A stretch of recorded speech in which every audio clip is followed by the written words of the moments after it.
Purdue actually had a pretty great 2018 season. They ended up going to a bowl game and playing Auburn, and ended up getting beat up pretty bad in that game. But Purdue, nonetheless, still had a really great 2018 season. But are they going to do in 2019? That is what we will be going over today. Are they going to be able to return to a pretty good bowl game?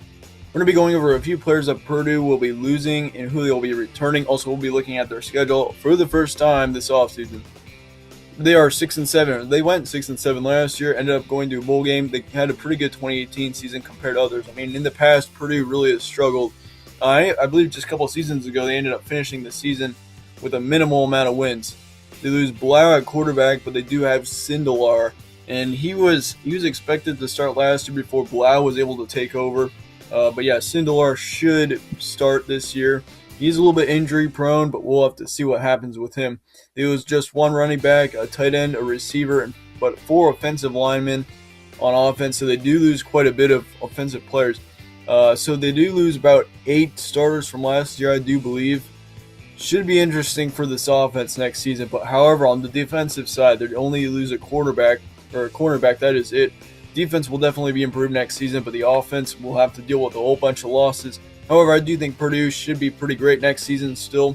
This is a team that has a lot of potential. And I think with Sindelar, I mean, we saw him a couple of years ago. He played pretty well. And so, I mean, this team does, if their offense can do well, if they can figure out how to do their offense pretty well, I think this is going to be a team that's going to be dangerous next season, especially at home. We saw them last season against Ohio State at home. That can pretty much happen to anybody, I'm sure. Here's their schedule for next season. They start off on the road at Nevada. Then you got Vanderbilt, TCU, Minnesota at home. So they've got that one game to start off the season on the road.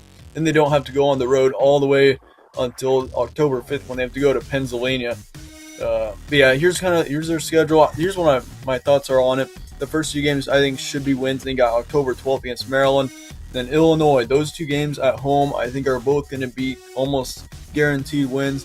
Unless something happens, of course. But I think their estimated record right now, 5-7 to 9-3. That may be a little bit of a stretch to say that they're going to go 9-3.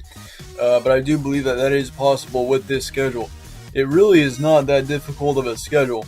You got that stretch at the end of the season and kind of the beginning of the season as well. But you got Nebraska, Northwestern, Wisconsin, 3 tough games in a row. But the thing about it, if you've got Indiana, you've got Illinois, Maryland, then you also have Minnesota at home. Then TCU, who knows about them? And then you got Vanderbilt as well. I think this is a schedule that's actually pretty favorable towards Purdue. And really, their toughest games, and you got Penn State and Iowa, possibly Nebraska. Then you got to go on the road to Wisconsin. And you also have Indiana at home. Note that as well. But I do think Purdue, I can definitely see them making it to a bowl game next year. I wouldn't be surprised if they even got up to 7 or 8 wins. I think this is a team with a lot of potential. And if they can just use that potential, I use that word a lot just because, I mean, every team has potential in some way. If you can use your potential in the right ways, you can be a dangerous team. You can pretty much beat anybody.